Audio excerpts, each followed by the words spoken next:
4, 3, 2, 1, vai!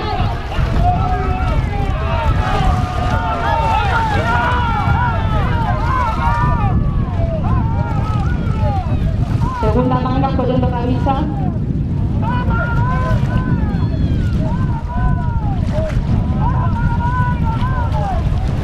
Copa capela.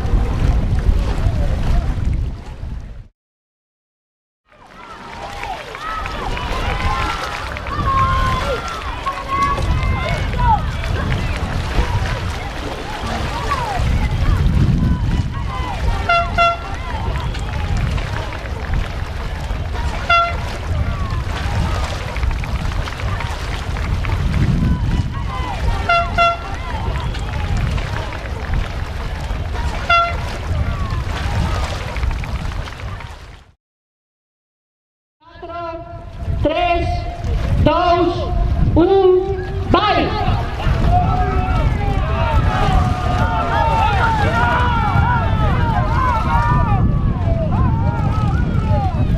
Segunda manga collendo camisa.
Os terceiros clasificados foron Chapela con 5 puntos.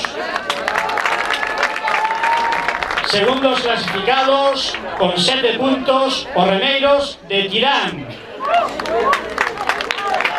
E os gañadores da primeira bandeira de Traiñeiriñas Vitaldén que organizou o Club de Remo Mecos Mondariz foron os remeiros de Mecos con 8 puntos. Entrega a bandeira Daniel Catoira, xerente das clínicas Vitaldén.